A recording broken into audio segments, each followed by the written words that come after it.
marches comme un aveugle qui ne sait pas où il va. Tu marches comme un sourd qui n'entend rien du tout. Tu t'en fous de Dieu, tu te moques de sa Bible. Mais un jour, tu couleras des larmes pour tout cela. Tu vas couler des larmes, tu vas pleurer un jour. Dis-moi si tu mourrais ce soir, mais que diras-tu à Dieu? Si tu mourrais demain. Devant ce peuple, Seigneur, t'es consacré ce temps de la parole. Que ce temps soit également sous ta conduite toute puissante, Jésus.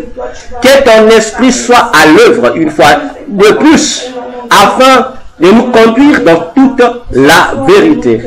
Afin, Seigneur, de nous donner les capacités physiques et spirituelles pour que nous comprenions et que nous puissions communier avec la parole de ce matin.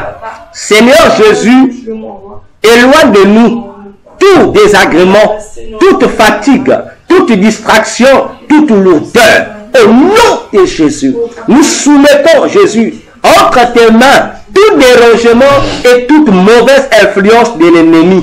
Nous bloquons, Jésus, les quatre coins de notre environnement. Nous les balisons, Seigneur, par ta couverture spirituelle. Et nous détruisons par le fait même, Seigneur, toute efficacité de l'influence de la sorcellerie, de l'influence du fétichisme, de l'influence de n'importe quelle puissance démoniaque qui pourra se liguer contre nous pendant ce moment. Au nom puissant de Jésus, que tout sorcier, tout agent de Satan infiltré au milieu de nous, Seigneur, comme le dit le puissant, que le méchant ne résiste pas dans l'assemblée des saints, que maintenant, tout méchant, Seigneur, soit banni au nom puissant de Jésus. Je proclame que la parole de ce matin nous concerne intimement, que la parole de ce matin apportera des réponses à nos interrogations, que la parole de ce matin, Jésus, va nous guérir de nos maladies. La parole de ce matin va nous guérir de nos pauvretés et de notre aveuglement spirituel, parce que nos âmes et nos esprits seront nourris, parce que ce n'est pas que tu donnes à ton peuple pour nous ce matin. À toi la gloire, à toi l'honneur. Nous t'avons ainsi prié et nous disons Amen. Amen. Et nous acclamons encore le Seigneur parce qu'il est merveilleux. Il est merveilleux, il est merveilleux Jésus. Alléluia. Bien-aimés dans le Seigneur, une fois de plus, je vous salue dans le nom de notre puissant Seigneur Jésus-Christ. Vous qui êtes là avec nous au Congo ici, et vous tous qui nous suivez à l'extérieur du Congo, nous sommes là en train de faire notre culte de célébration ce dimanche 30 avril 2023. Ainsi, nous allons passer à la parole du Seigneur. Et c'est toujours moi, le docteur Véracité KTN, et nous allons ensemble lire un passage biblique dans Genèse 7, le verset 6. Genèse 7, le verset 6. Genèse 7, le verset 6. Et nous allons poursuivre du verset 6 jusqu'au verset 10. Voilà. Genèse 7, le verset 6 jusqu'au verset 10. Lisons la parole du Seigneur dans le nom puissant de notre Seigneur Jésus-Christ. La Bible déclare: Noé avait 600 ans lorsque le déluge d'eau fut sur la terre. Et Noé entra dans l'arche avec ses fils, sa femme et les femmes de ses fils, pour échapper aux eaux du déluge. D'entre les animaux purs et les animaux qui ne sont pas purs, les oiseaux et tout ce qui se meut sur la terre, il entra dans l'arche auprès de Noé, 2 à 2, un mâle et une femelle, comme Dieu l'avait ordonné à Noé. 7 jours après, les eaux du déluge furent sur la terre. Parole du Seigneur. Amen. Amen. Alors, bien-aimés dans le Seigneur, nous sommes en train de poursuivre avec notre séminaire que nous avons intitulé « Le chrétien face à 2023 ». Aujourd'hui, nous sommes au 7e jour de ce séminaire. Je vous ai dit que ce séminaire, le chrétien face à 2023, c'est un séminaire dans lequel je suis en train de révéler au peuple de Dieu, aux chrétiens, les différentes révélations sur 2023 que le Seigneur Jésus est en train de me donner depuis le 29 décembre 2022.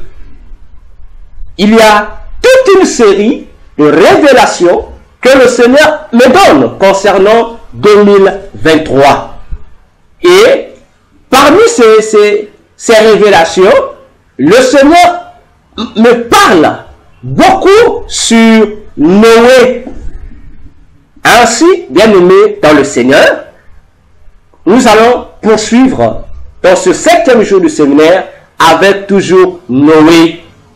Ainsi, vous allez remarquer une chose comme sous-thème de ce séminaire d'aujourd'hui. Le sous-thème, c'est l'homme et l'animal. Les deux créatures légitimes pour entrer dans l'arche.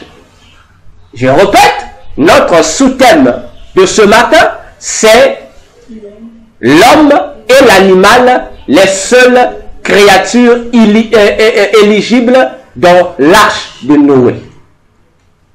Bien-aimés dans le Seigneur, nous connaissons tous l'histoire de Noé.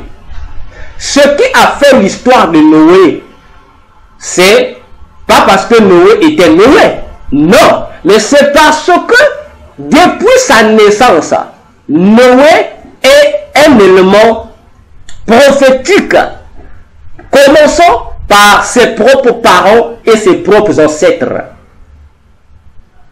Lorsque Noé va naître, le papa de Noé, Lémec, il ne va pas donner à Noé le nom Noé pour le plaisir. À leur époque, à l'époque du papa de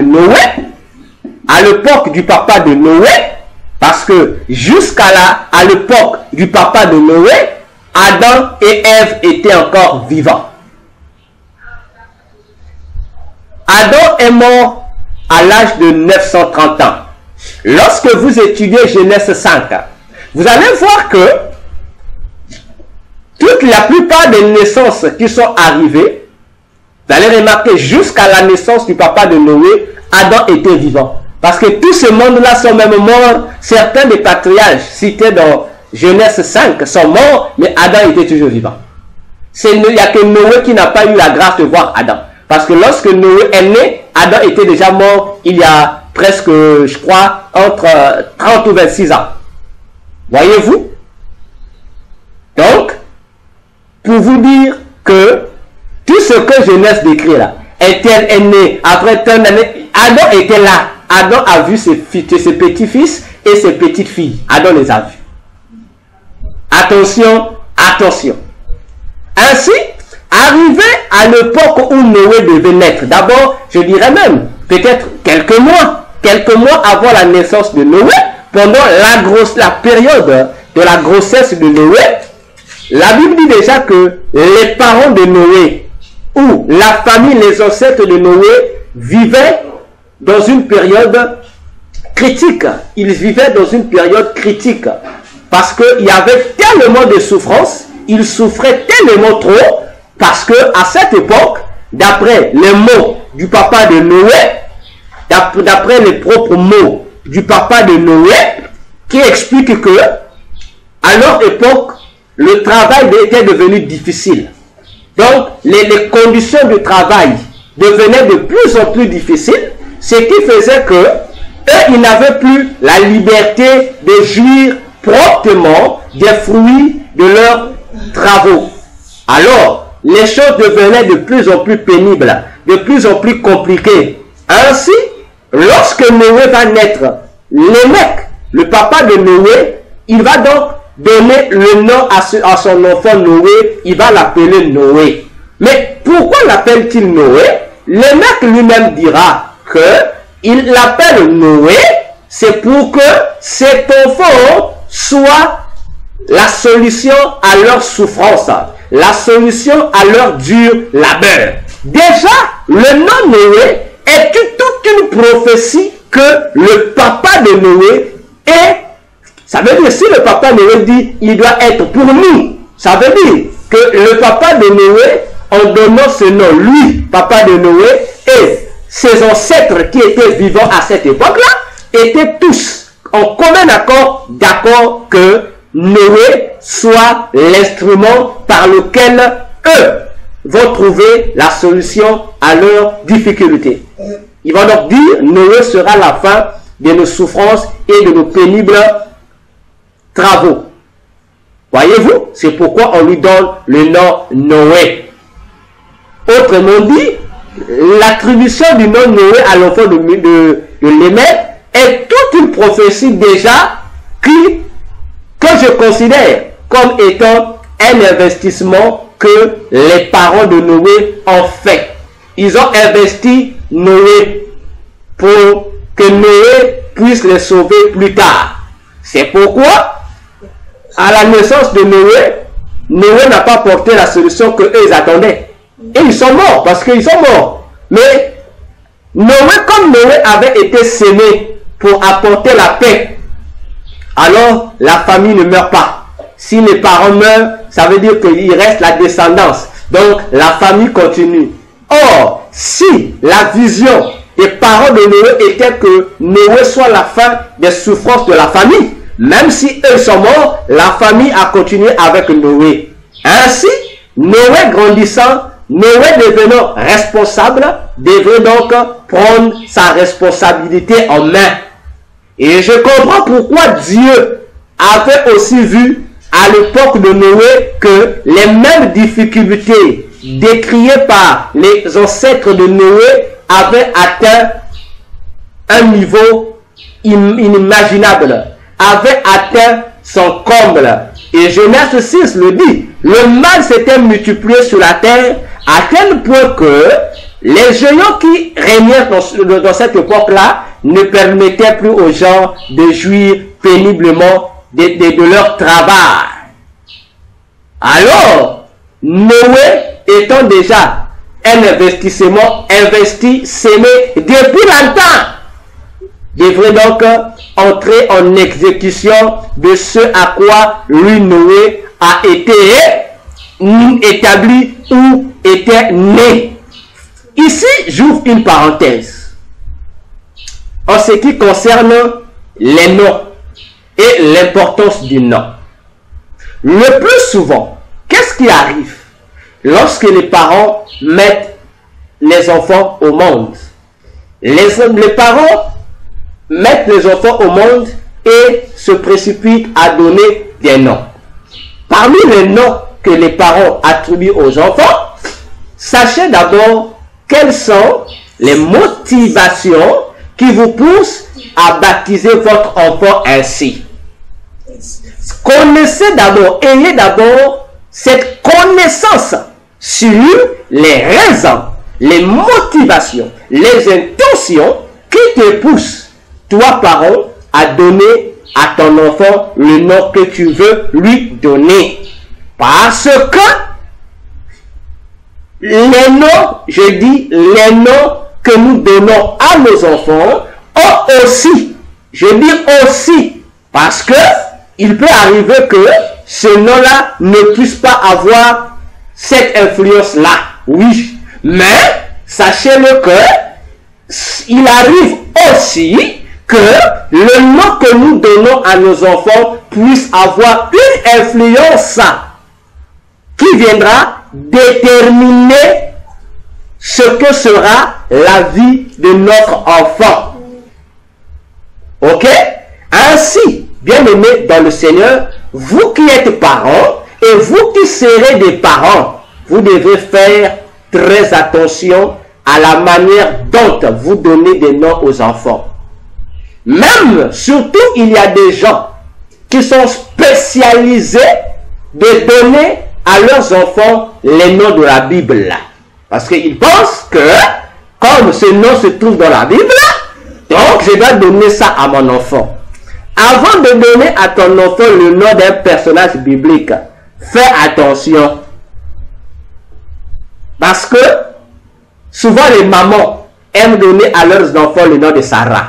Sarah, d'accord. Donc, et elle voit que pour la maman, elle veut que Sarah, ce qu'était Sarah, soit également sa fille. C'est bien, maman. C'est pas une mauvaise chose. Mais sache-le que Sarah n'a pas seulement eu des bons côtés. Sarah a aussi eu des mauvais côtés.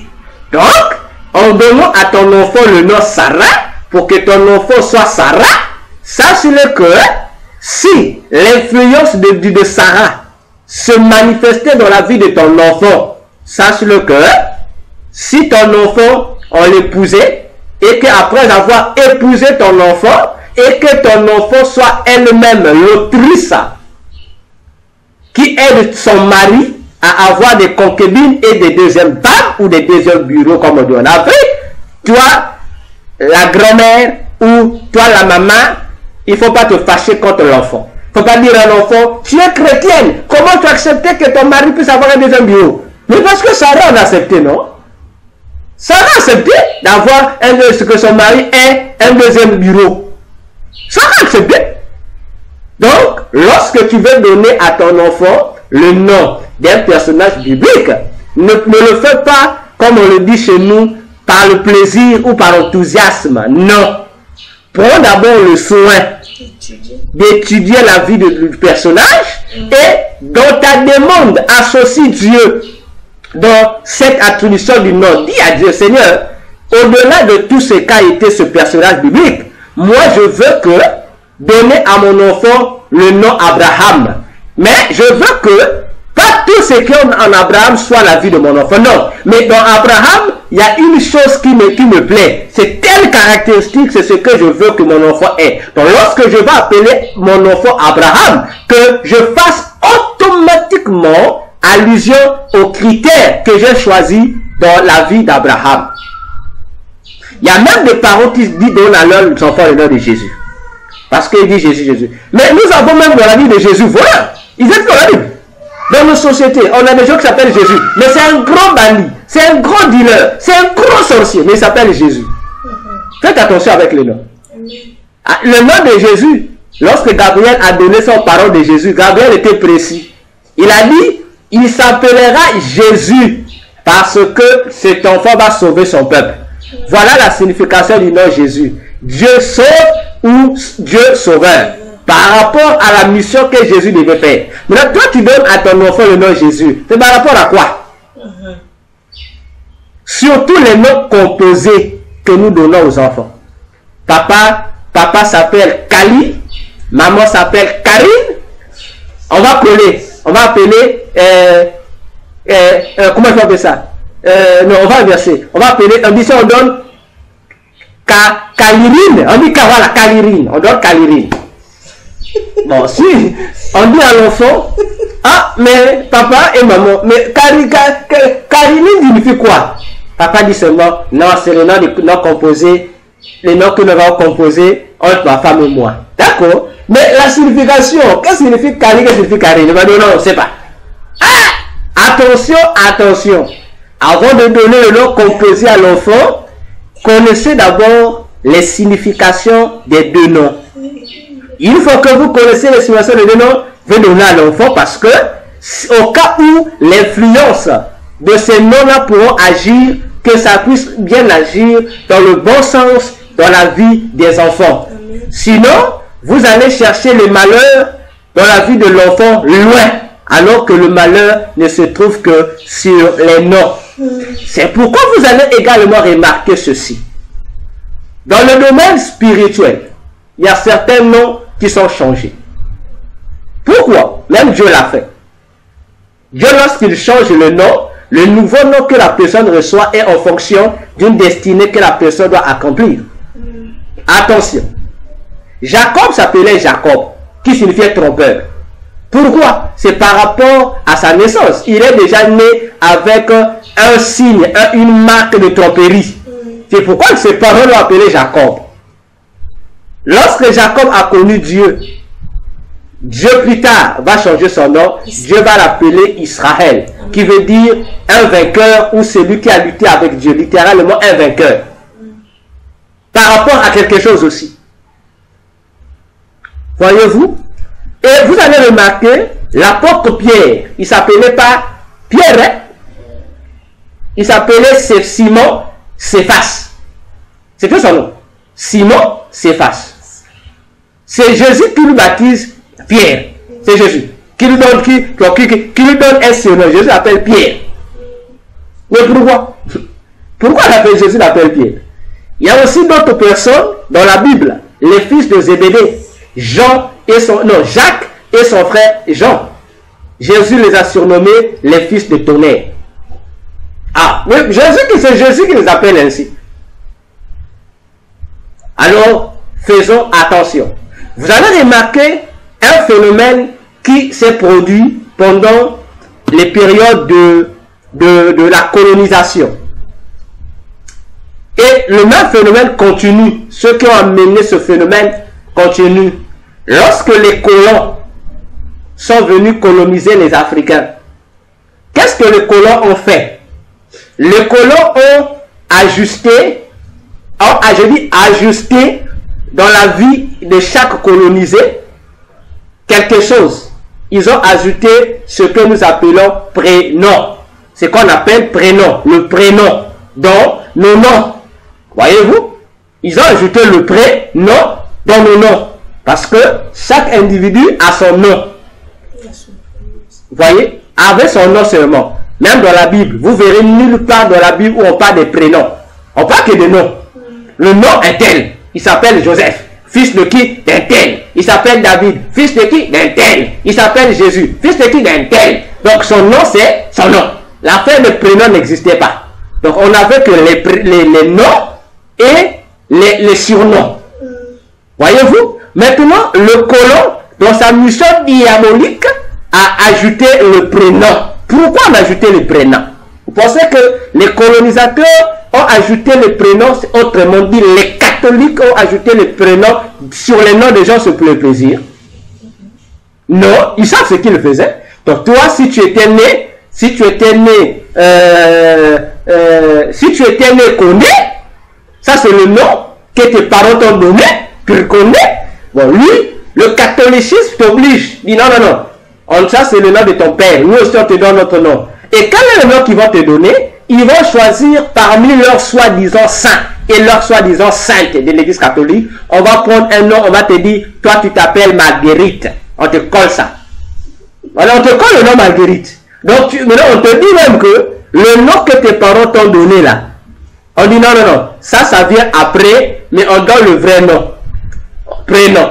Maintenant, sur les actes d'état civil, on nous trompe. Regardez la manipulation. On commence d'abord par nom, ton nom de famille. Ton vrai nom, ton nom de famille. On met ton nom. Après vient le prénom. Maintenant, réfléchissons. Prenez dans toutes les langues possibles. J'ai dit dans toutes les langues possibles. Réfléchissons qu'on nous trompe. Entre le nom et le prénom, qui vient après? C'est le prénom? Parce que le prénom, c'est le nom que le colon donne aux gens. Maintenant, pour te divertir, ils mettent ça en bas. Or, dans la réalité, entre ton nom et ton prénom, celui qui vient en premier, c'est le prénom. Maintenant, pour ne pas que tu connaisses ce secret-là, on fait semblant de laisser ton nom à sa place. Alors que véritablement, ils savent que spirituellement, entre ton nom et ton prénom, celui qui vient après, celui qui vient en premier, c'est ton prénom. Et entre ton nom et ton prénom, celui qui influence plus sur ta vie, c'est le prénom. Voyez-vous? Et on vous impose des prénoms. Même si vous prenez en anglais. On vous dit quoi? First name. Donc, le premier nom. Donc, c'est aux yeux des colons, le premier nom, le vrai nom des colons, des colonisés, c'était pas le nom que leurs propres parents avaient donné, mais c'est le nom que eux, les prêtres de Satan, ont donné. Et en donnant ce prénom-là, ce n'était pas pour le plaisir, ils choisissent leur propre sang. Et je vous l'ai dit déjà que lorsque l'Église catholique, tous les saints de l'Église catholique, lorsqu'ils vous disent que ça c'est saint interne, ces saints-là, si c'est le nom d'un personnage de la Bible, ça n'a aucun rapport avec la Bible. Ça n'a aucun rapport avec le personnage de la Bible.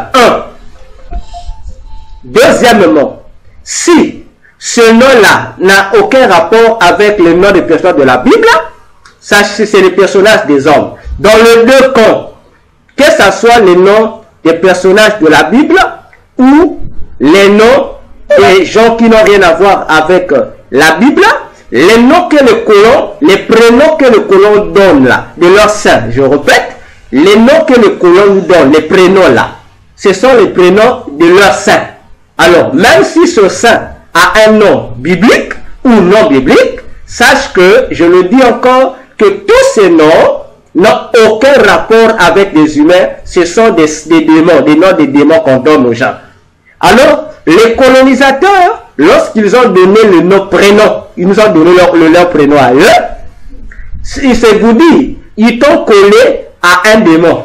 Donc, toi qui t'appelles Marguerite, par exemple, sache que le démon Marguerite là, qui est derrière le nom Marguerite là, le propriétaire du nom Marguerite là, va influencer ta vie. Donc, tu es sous son influence.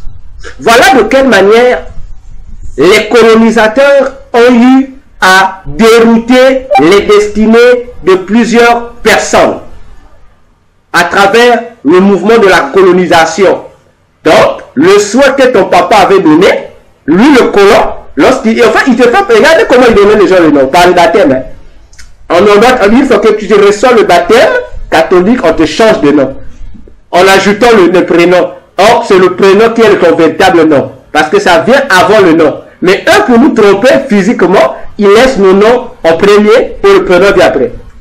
Mais en réalité, entre le prénom et le nom, celui qui vient avant, c'est le prénom, parce que ça vient avant le nom. Et ces influences-là, c'est ce qui nous a influencés jusqu'à aujourd'hui. C'est cette influence des noms des démons qu'on nous a donné là, dans nos prénoms là. C'est ce qui a fait que l'Église catholique puisse avoir la prépondérance à travers le monde entier. Parce que pendant que ton esprit veut s'agiter là, l'Église catholique a déjà mis une sentinelle en toi pour qui est là pour te soumettre à leur dogme. C'est pourquoi même nos fameux prophètes africains là, qui ont soi-disant combattu la colonisation, là, ils étaient influencés par Dieu.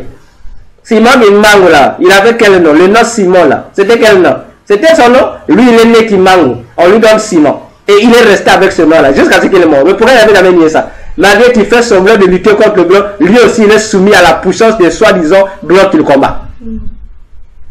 Voyez-vous? On vous parle de Matua, André Matua qui est venu, entre guillemets, l'un des prophètes soi-disant des Africains, des messies africains, surtout au Congo-Brazzaville et au Congo-Kinshasa. Alors que l'individu, vous appelez Matua. Non, il s'appelait André Grégoire Matua. Donc, il est né Matua, on lui a donné le nom de André Grégoire. Et Matua n'a jamais caché sa confession, il n'était jamais un adepte des religions traditionnelles, il n'a jamais été un Ngouza, il n'a jamais été dans la religion des Noirs. Lui-même, il a dit que lui, il était catholique. Il est né catholique, il est mort catholique. Et la mort de Matua n'a rien à voir avec la lutte de la libération, parce que André Matua n'est pas mort pour le compte des Africains. Ça, c'est faux. Il est mort pour le compte de la France, parce qu'il était aussi dans l'armée française. Lorsque Hitler est arrivé lors de la Seconde Guerre mondiale, Hitler a envahi la France pour imposer à la France le gouvernement qu'on appelait le gouvernement de Vichy, où la France était divisée en deux. Il y avait une partie qui était restée au fameux général de Gaulle, et il y a une autre France qui était restée pour Hitler, la France nazie. Voyez-vous? Alors, cette partie de la France nazie, c'est elle qui avait pris le contrôle, le total contrôle sur la France. Tandis que De Gaulle, en Angleterre, là-bas, il disait non, on a perdu la bataille dans la guerre. Alors, c'est pendant ces périodes-là, pour renforcer la France du général de Gaulle, comme Matsua était de l'armée française, on l'avait appelé pour aller au front lors de la Deuxième Guerre mondiale pour aller combattre du côté des Français, puisqu'il était dans l'armée française. Et c'est lors dans le champ de bataille entre l'armée nazie et l'armée française que Matsua a été touché. Et cette touche-là qui a fait qu'il a conduit à la mort. Donc il est allé mourir pour le compte des gens qui étaient combattus par ceux qui ont fait de lui prophète aujourd'hui. Alors que le pauvre, il était pour lui politicien, il ne connaissait rien de la religion. Mais il est devenu prophète pour les Africains. Voilà comment ces religions de noirs vous trompent. Et Matsua a toujours dit, le Dieu que moi j'adore, ce n'est pas le Dieu de nos ancêtres, mais mon Dieu à moi, c'est la Reine Vierge. C'est pourquoi il vénérait beaucoup la Vierge Marie. Voyez-vous? Donc, faites attention avec les noms. Je ferme cette parenthèse sur le nom. Donc, avant de donner à ton enfant le nom, assieds-toi, réfléchis. Pourquoi tu veux donner à l'enfant tel nom? Et prophétise sur ce nom que tu veux donner à ton enfant.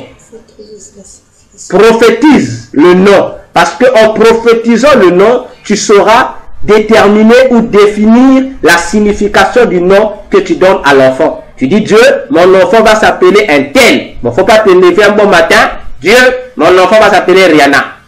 Et toi, tu veux que ton enfant ressemble à Rihanna. Après, lorsque l'enfant va être Rihanna, tu commences à mener l'enfant à l'église. Non, pasteur, les filles de sirène, il faut délivrer. Faisons attention. Faisons attention. Prie.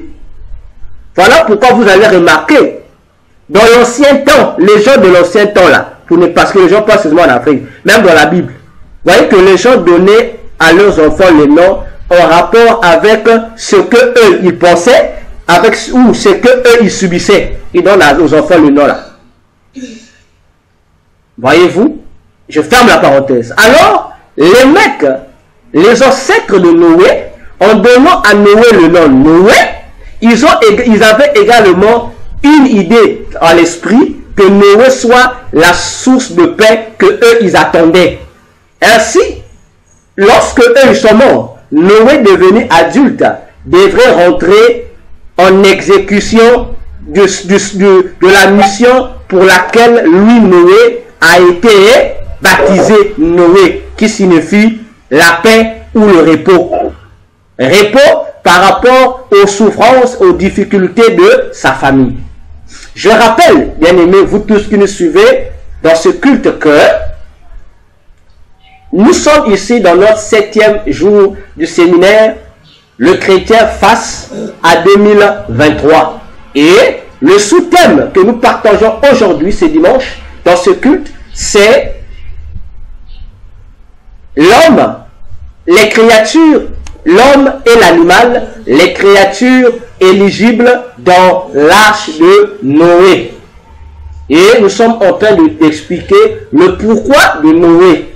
Ainsi, à l'époque de Noé, les souffrances que les parents de Noé étaient en train contre lesquelles ils étaient en train de lutter, étaient devenues de plus en plus atroces. À tel point que même Dieu au ciel s'en indignait. Alors, Dieu prend la résolution qui devrait détruire la terre. Mais Dieu cherche qui devrait être l'outil.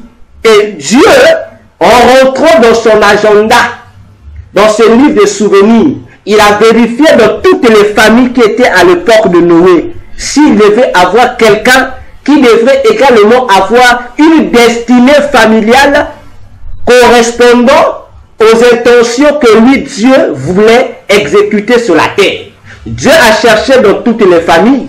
Il a constaté que il n'y avait que dans une famille où il y avait un individu qui correspondait avec ses intentions. C'était Noé. Dieu a regardé, il a vu la prophétie du papa de Noé, Lémec, sur son fils. Il dit, tiens, et il regarde aussi dans la vie de Noé, il vérifie que Noé avait exactement les caractéristiques de ce que ce parent voulait qu'il ait. il était un homme de paix qui craignait Dieu. Il est resté dans la lignée de ses parents qui continuaient à craindre Dieu, contrairement aux autres habitants de l'époque qui avaient refusé Dieu pour se conformer au luxe, pour se conformer à la technologie, pour se conformer au savoir. Pour eux, la religion d'Adam n'avait plus, Adam, leur ancêtre n'avait plus de sens. Donc eux, ils ont créé leur propre religion. Ils ont inventé l'athéisme. Ils ont inventé le culte du serpent, qui est devenu aujourd'hui la franc-maçonnerie.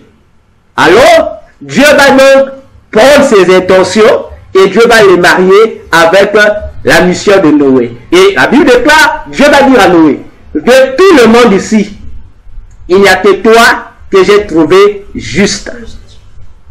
Dieu n'a pas dit ici, nulle part dans Genèse, Dieu dit que Noé, c'est toi et ta maison que j'ai trouvé juste. Non, il dit c'est toi seul Noé que j'ai trouvé juste.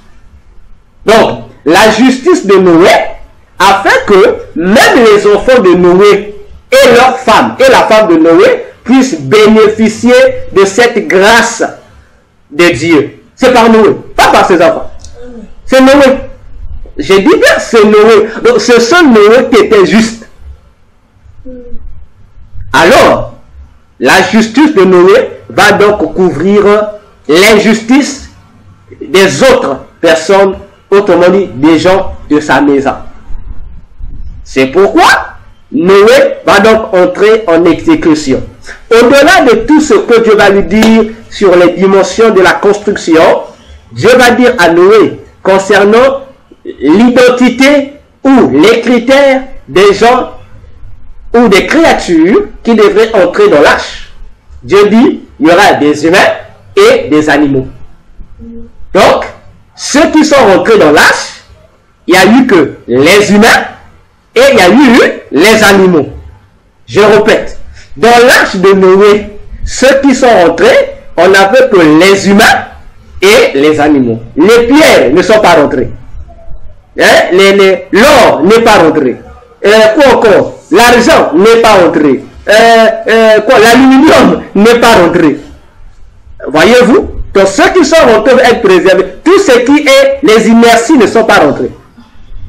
Pour être sauvés. Parce que là, il était question de sauver les gens. Donc, si à l'époque de Noé, tu étais une pierre, sache que les déluges t'ont porté. Sache que les déluges t'ont porté. Et la plupart des végétaux aussi ne sont pas rentrés. Donc, si tu étais aussi un végétal ou si tu étais le safoutier, sache que tu ne rentrais pas. Tu restes là-bas. Tu restes tout le temps là-bas. Donc, pour être sauvé, il fallait être soit un être humain, pas n'importe lequel, mais un être humain qui appartient à la maison de Noé. 2. Il faut être un animal. Bon, pas n'importe quel animal. Même si tu es animal pur ou impur. Mais il faudrait que toi, l'animal là, il faudrait pour rentrer, il faudrait que tu sois un animal fertile. Parce qu'on devait prendre un mâle et une femelle. Donc si tu étais un animal stérile, tu ne rentrais pas. Donc tu n'étais pas éligible. Oh, j'aime Dieu dans ce mystère. Donc, l'homme qui doit rentrer dans l'arche, c'est l'humain qui fait partie de la maison de Noé. L'animal qui doit rentrer dans l'arche, c'est un animal qui doit être fertile. Mâle comme femelle, peut être fertile. Attention, nous parlons de la prophétie ou des réalités prophétiques de 2023 dans la vie de Noé. Ainsi, nous l'avons dit, Jésus a dit, il a répété à tout le monde, à ses disciples comme à la foule qui le suivait. Il a dit, ce qui arriva du temps de Noé arrivera de même avant que moi, le Fils de l'homme, que je ne revienne. Attention, Jésus nous dit que avant les temps qui vont précéder son retour, le monde entier et les chrétiens et les païens, nous allons être transportés spirituellement dans les mêmes époques que Noé. Parce que dans les jours qui ont précédé, nous l'avons démontré avec la Bible que c'est quoi le déluge.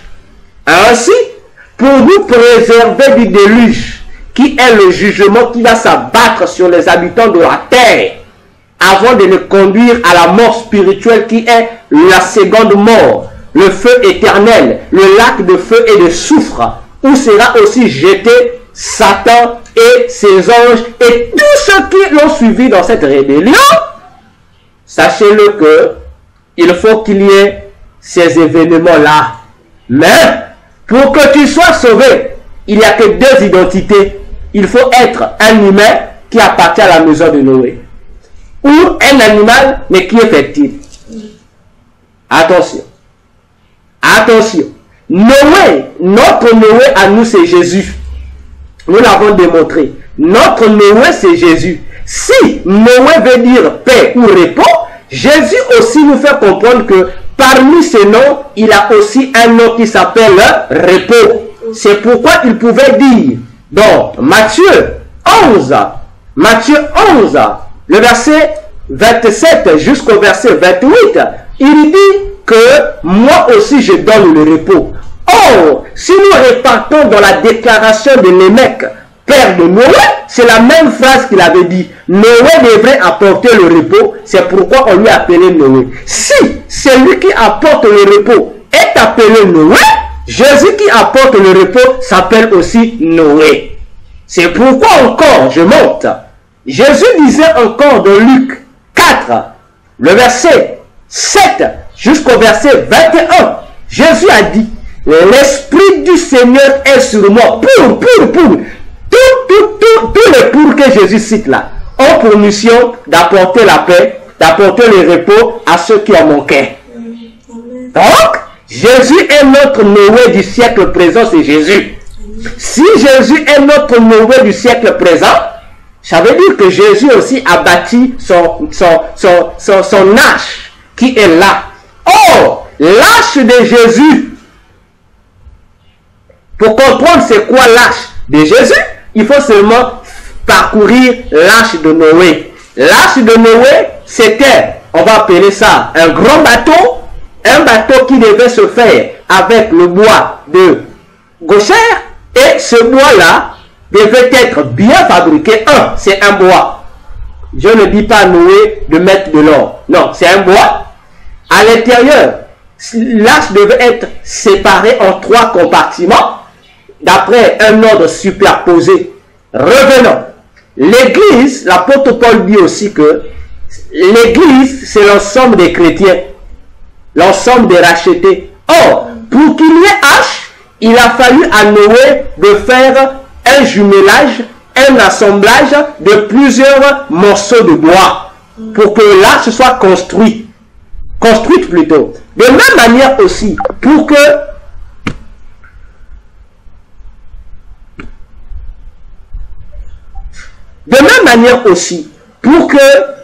l'église de Jésus soit église, soit une arche de Dieu, il a fallu qu'il y ait assemblement, il y ait assemblage de plusieurs outils, de plusieurs bois qui sont les humains. Ainsi, ces bois-là rassemblés, Jésus, à la différence de l'arche de Noé, qui était antique, Jésus va donc embellir son arche à lui avec de l'or. Comme pour dire, son arche à lui doit avoir plus de valeur que l'arche de Noé. C'est-à-dire, ce que Jésus fait, c'est ce que Salomon fait. Salomon comprend que la maison de Dieu, le tabernacle dans le désert, était construite, était fabriquée à partir de certaines matières. Et ces matières-là n'étaient pas trop de matières solides, il y avait plus de bois. À la différence de Salomon, qui va construire le même temple avec le même plan, Salomon maintenant, à la place du bois, Salomon va remplacer le matériel durable. Il va mettre les matériaux durables. Jésus aussi fait de même. Il enlève l'église, il prend l'église du niveau du bois charnel, mais Jésus va utiliser l'église en matériaux durables. Il va maintenant transformer les bois en pierre, pour que les bois là soient des pierres vivantes, pour former sa maison. Ensuite, non seulement les bois, il va, comme Salomon, il va ajouter de l'or. Donc, des pierres embellies de l'or. Pour dire que, non seulement que nous sommes des humains, mais nous sommes aussi des humains qui bénéficient d'une partie de la divinité de Dieu, de la même manière qu'était le tabernacle de Moïse. Ainsi, pour dire, si Jésus a dit, il y a ici plus que Salomon, ça veut dire aussi que il y a ici plus que Noé. Mais c'est Noé, mais il est plus que Noé. Donc lui, il doit montrer sa supériorité par rapport à Noé. Il bâtit aussi l'église avec les matériaux plus durables que ceux de Noé.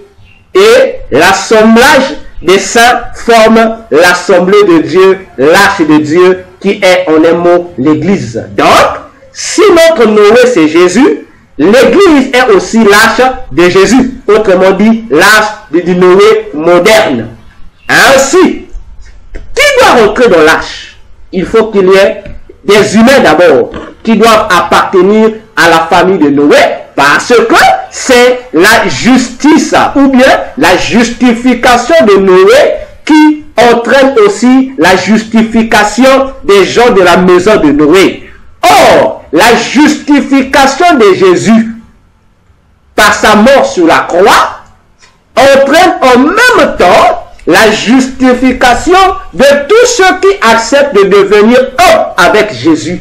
Au moyen de quoi? Au moyen de la prédication de Noé. Noé a reçu une mission de Dieu, il a communiqué aux gens de sa famille, et les gens de sa famille ont accepté la vision de Noé. Donc, ils ont épuisé la vision, ils sont devenus un.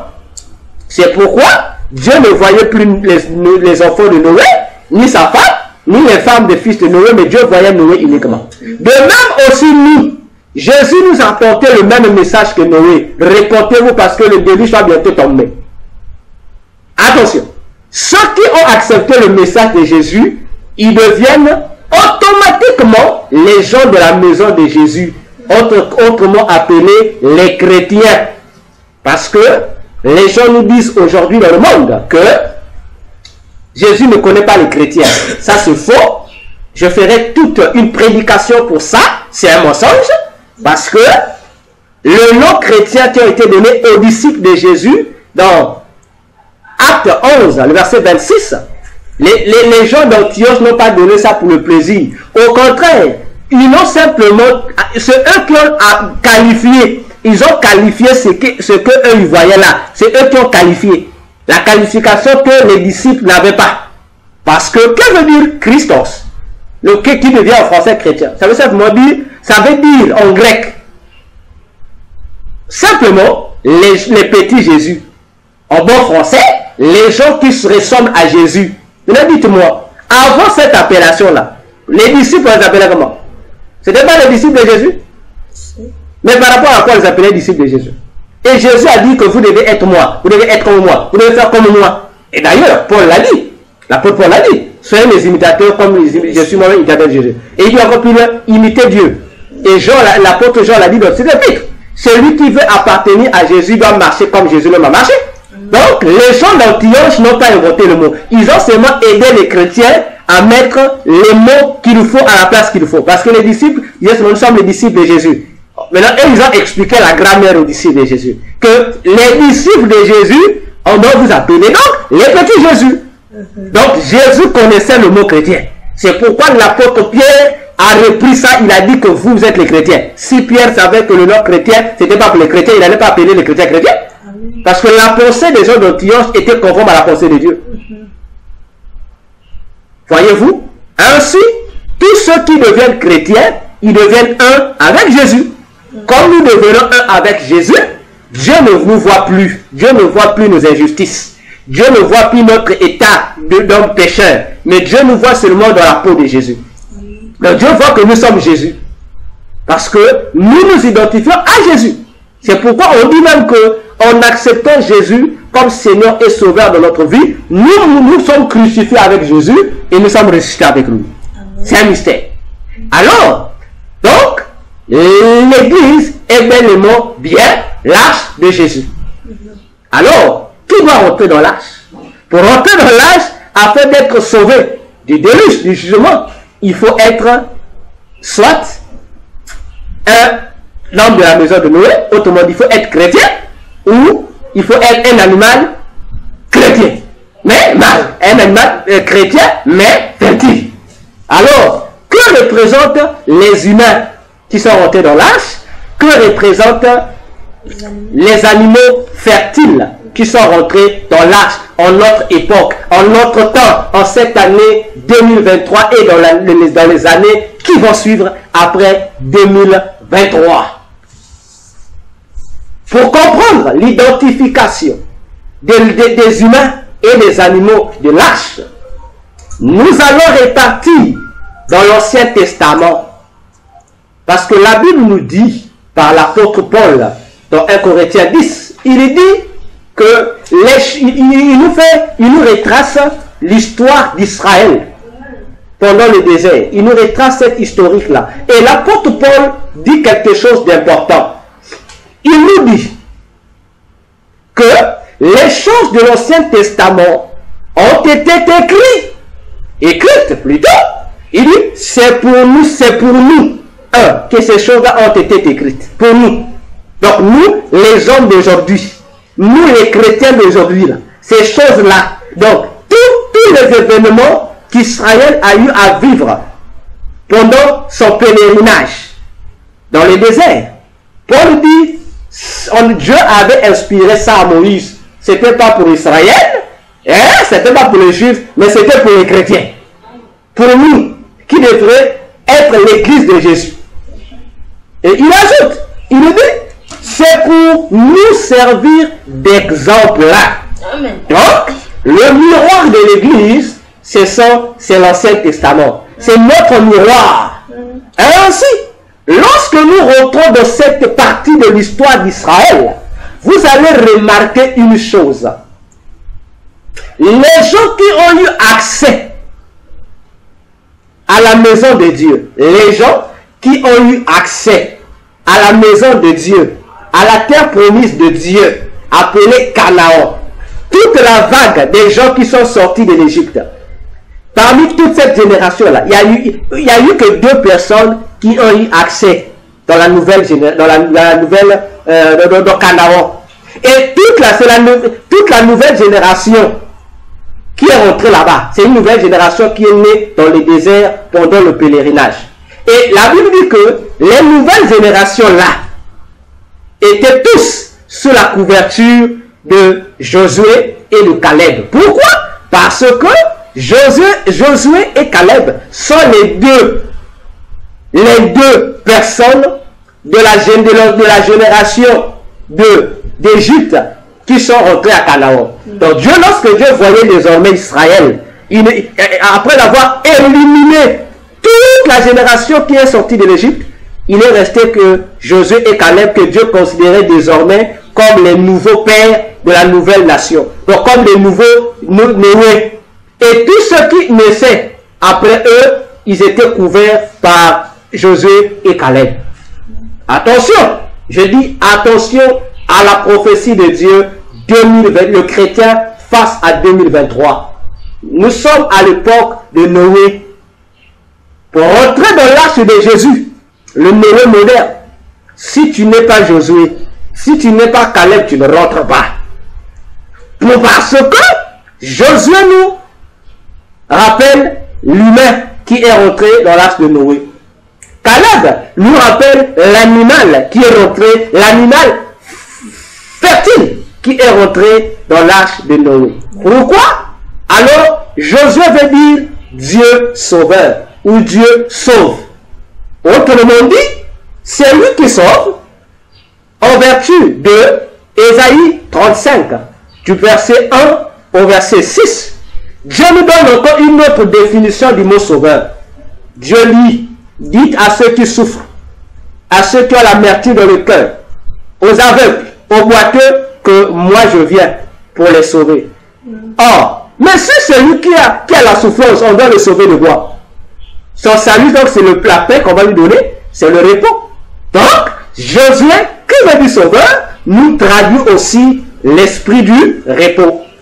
Josué est l'image de l'humain qui rentre dans l'arche de Noé. C'est un homme. Un homme, n'est pas n'importe quel homme. Un homme qui a l'identité de Noé. Un sauveur comme Noé. Un homme qui est capable d'apporter la paix comme Noé. Ok? Mais il y avait aussi les animaux fertiles. Attention de l'âge. Or, Caleb, ça veut dire quoi le nom Caleb? Le nom Caleb veut dire chien. Caleb veut dire chien. Donc, Caleb, si Caleb est un chien, mais il n'est pas n'importe quel chien. C'est un chien fertile. Parce qu'il fut trouvé agréable aux yeux de Dieu pour pouvoir faciliter l'action dont Dieu avait besoin. C'est pourquoi Josué et Caleb étaient les deux instruments que Dieu a utilisés pour recréer une nouvelle génération qui devait hériter de Canaan. Ainsi, Caleb ici symbolise l'animal ou les animaux qui sont rentrés dans l'arche de Noé. Pour dire ici, bien aimé dans le Seigneur, pour rentrer dans l'arche de Jésus, il faudra que tu sois un humain qui doit être accompagné par un chien.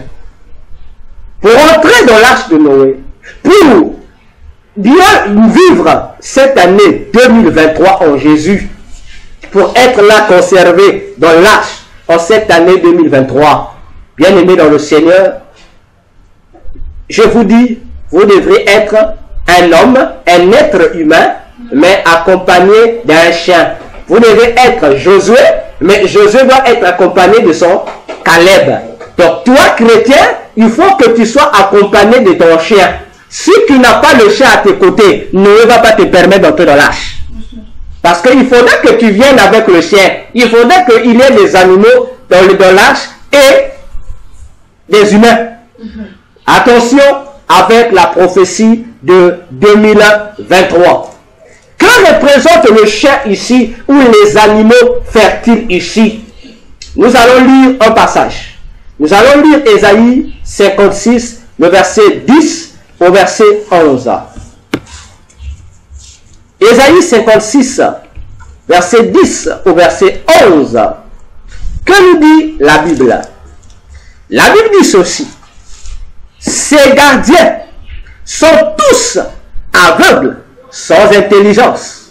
Ils sont tous des chiens muets, incapables d'aboyer.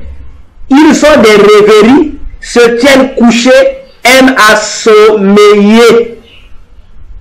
Verset 11. Ce sont des chiens voraces, insatiables. Ce sont des bergers qui ne savent rien comprendre. Ah, Jésus. Tous suivent leur propre voie, chacun selon son intérêt jusqu'au dernier. Ah, je reprends. Ésaïe 56, le verset 10 au verset 11. Suivez-moi attentivement. Vous qui avez des Bibles, lisez avec moi. La Bible déclare, c'est Dieu qui parle. Dieu dit, ces gardiens, les gardiens du peuple d'Israël. Dieu dit, ces gardiens sont tous, un, des aveugles. 2, sans intelligence. 3, ils sont tous des chiens muets, incapables d'aboyer.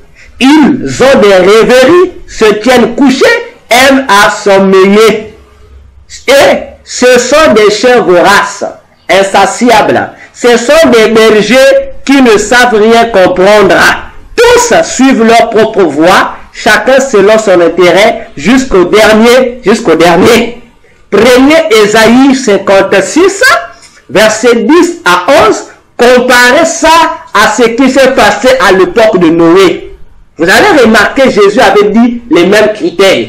Les gens ne se préoccupaient pas de ce que Noé disait. Les gens se préoccupaient de leurs propres intérêts. Les bergers qui étaient là, les chefs de famille qui étaient là, les leaders qui étaient là,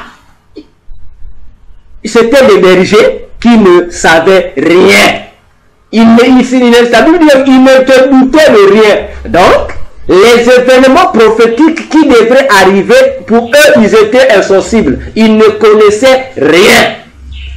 Ce qu'eux, ils savaient faire, c'est être voraces, être des chiens insatiables, c'est-à-dire, ils voulaient toujours posséder des richesses, être toujours, comme on dit, dans une vie aisée, être toujours dans le luxe, être toujours. Mais tandis que la mission pour laquelle ils ont été mandatés, ces bergers-là, ces gardiens du peuple, c'était d'être des chiens. Quel genre de chien? Des chiens qui devraient être capables de voir, pas un chien aveugle. Si tu es un chien aveugle, ça veut dire que tu es un animal infertile et Dieu ne va pas te mettre dans l'arche parce que tu ne vas pas produire. Parce qu'à partir de toi, Dieu a besoin de créer une nouvelle génération des hommes réveillés dans la société. À partir de toi qui sera le chien fertile, Dieu va susciter une nouvelle race de serviteurs de Dieu qui doivent impacter le monde. Mais si toi tu es aveugle, de quelle utilité tu seras devant Dieu? Parce que Dieu a besoin des gens qui voient. Dieu a besoin des gens qui ont des yeux spirituels pour voir. Et Dieu explique, les yeux spirituels c'est quoi? Dieu dit, c'est l'intelligence. Mais les chiens-là de l'époque d'Israël, donc ce que Dieu est en train de réprimander, c'était des chiens qui n'étaient pas intelligents. Alors que même, physiquement parlant, on achète des chiens pour que le chien puisse assurer notre sécurité. Le chien doit être capable de voir les intrus qui rentrent dans nos maisons. Le chien doit être capable.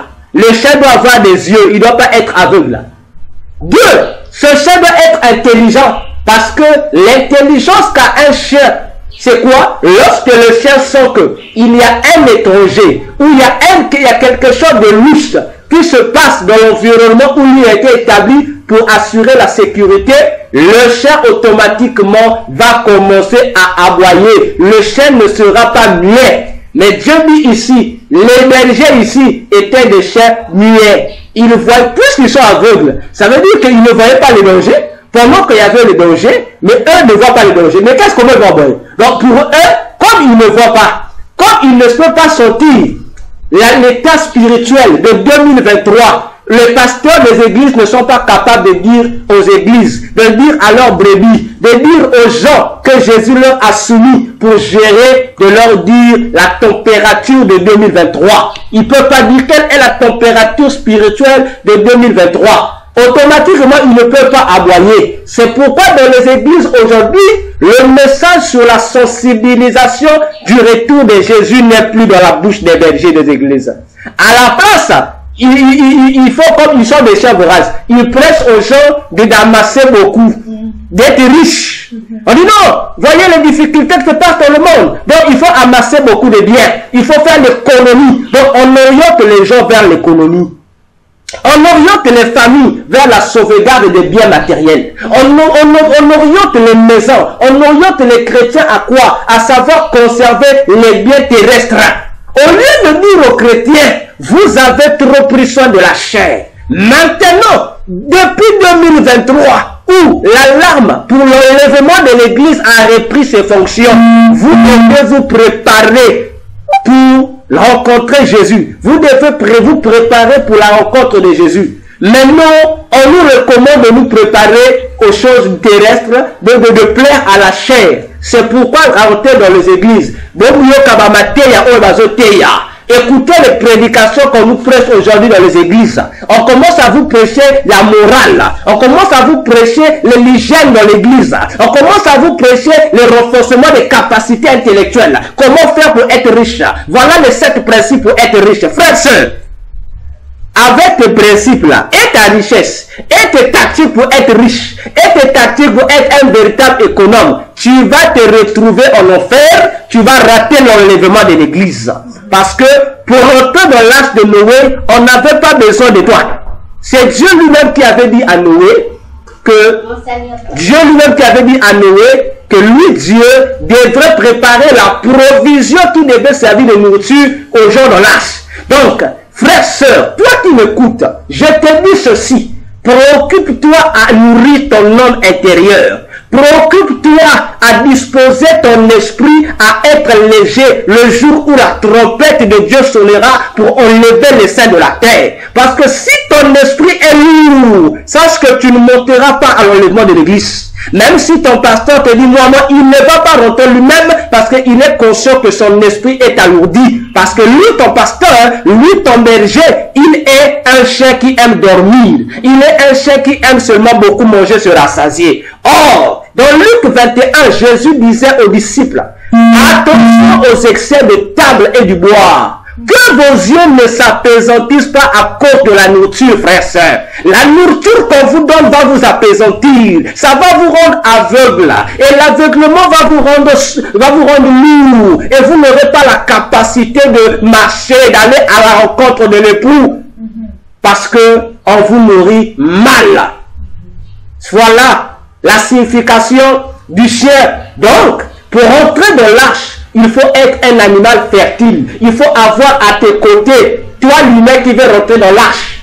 Tu dois être accompagné d'un animal fertile. C'est-à-dire un surveillant. C'est-à-dire tu dois avoir à côté de toi un accompagnateur qui sera pour toi ta sentinelle. C'est-à-dire cette sentinelle signifie pour toi, pour bien mener ta spiritualité en 2023 ici, il faudra que tu développes le discernement des esprits. Il faudra que tu développes la sensibilité spirituelle. Il faudra que tu développes en toi, bien-aimé, le renouvellement de l'intelligence qui est dans le Saint-Esprit, afin que tu ne sois pas aveugle, afin que tu ne sois pas là, emporté par tout vent de doctrines, surtout par les doctrines qui vont t'amener dans le sommeil spirituel, par les fausses doctrines qui vont t'entraîner à aimer le sommeil. Alors que la Bible nous dit, le chrétien doit refuser le sommeil spirituel, le chrétien doit veiller et prier. Frère, celui qui doit veiller et prier est ennemi du sommeil. Tu ne peux pas te dire chrétien en cette année 2023 si tu aimes le sommeil spirituel.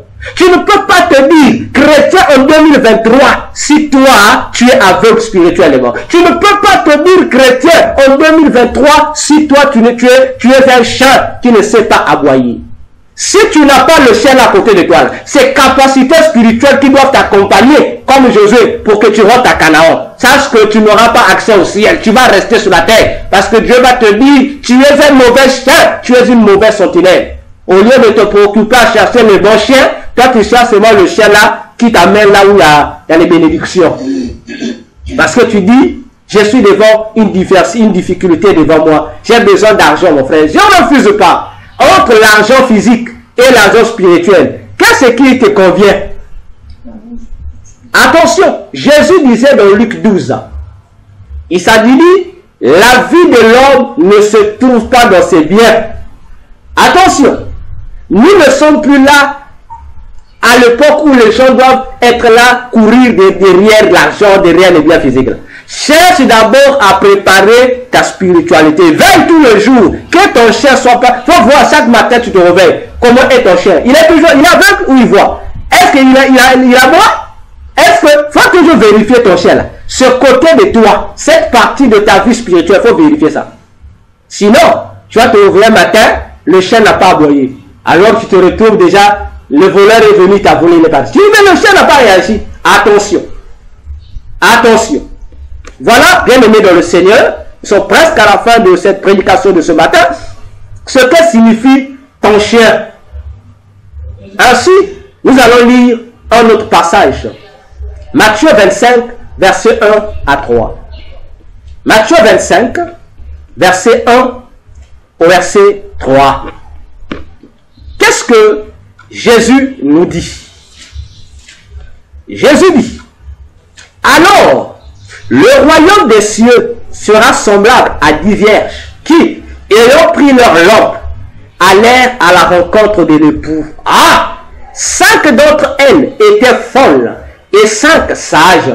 Les folles, en prenant leur lampe, ne prirent point d'huile avec elles. Verset 4. Mais les sages prirent avec leur lampe de l'huile dans des vases. Verset 5. Comme l'époux tardait, tous à s'assoupir et s'endormir. Au milieu de la nuit, on cria, voici l'époux, allez à sa rencontre. Alors, verset 7, toutes ces vierges se réveillèrent et préparèrent leurs lampes. Les folles dirent aux sages, donnez-nous de votre huile, car nos lampes s'éteignent. Je m'arrête là, voici la suite. Ici, Jésus nous donne la parabole des 10 vierges, les 5 folles et les 5 sages. Attention. Qu'est-ce que les deux? La Bible déclare que les deux, en attendant l'époux, les deux se sont assoupis et se sont endormis. Le sommeil ici Ce n'est pas dans le sens de se garer spirituellement, non. C'est l'attente. Ils sont mis dans une attitude d'attente. Une fois que l'époux est arrivé, les deux se sont réveillés. Donc, ils ont quitté leur état de repos, d'attente, pour aller à la rencontre. Mais les autres, les vierges sages, qu'est-ce qu'ils ont fait? Ils ont compris que dans notre moment d'assoupissement, pendant que nous sommes dans l'assoupissement en train d'attendre, nous, notre corps va attendre, va dormir. Mais on doit mettre à côté de nous le chien. Le chien doit être notre veilleur. Notre veilleur ou veilleuse doit être à côté. Notre lampe. Ils ont mis le chien là. Et ils ont pris le soin d'alimenter la lampe. Donc leur chien, leur sensibilité spirituelle était déjà remplie de l'esprit là. Le corps reste dans son état de faiblesse, mais l'esprit est bien disposé, l'esprit est là.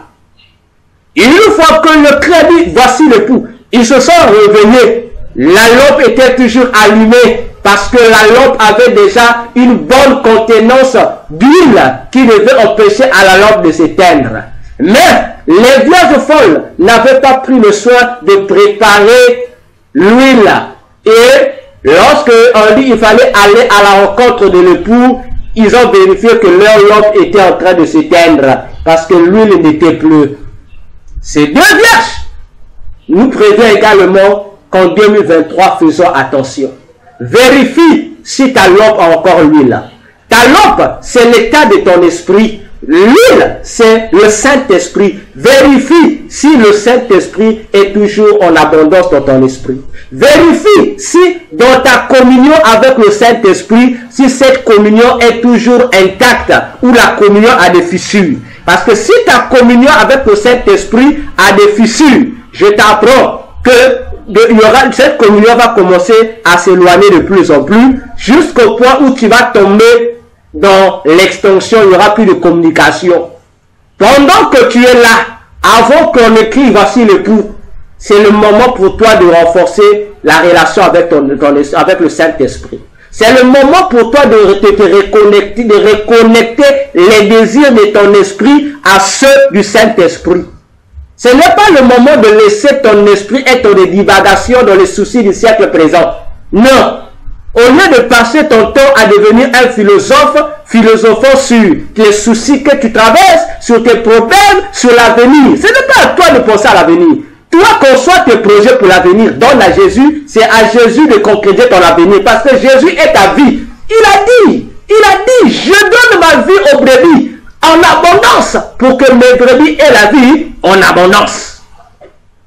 Frères, sœurs, je vais ouvrir une parenthèse ici que les chrétiens ne savent pas. Vous savez, dans le livre de la Genèse, dans l'Apocalypse aussi, on parle de ça. On parle de l'arbre de la vie. Vous connaissez cet arbre-là. Que ce soit dans le jardin d'Éden ou que ce soit dans l'Apocalypse 2, verset 7, on nous parle de l'arbre de la vie. N'est-ce pas? Dans nos Bibles, on traduit le mot vie. N'est-ce pas? L'arbre de la vie. Mais en hébreu, le mot vie là, de arbre de la vie, le mot vie, de arbre de la vie là, en hébreu c'est pluriel. En Apocalypse 2.7 aussi, lorsque Jésus parle, la vie là, de l'arbre de la vie qui se trouve dans le paradis de Dieu, la vie là est au pluriel. Maintenant réfléchissons. C'est l'arbre, pas d'une seule vie, mais c'est un arbre qui contient des vies.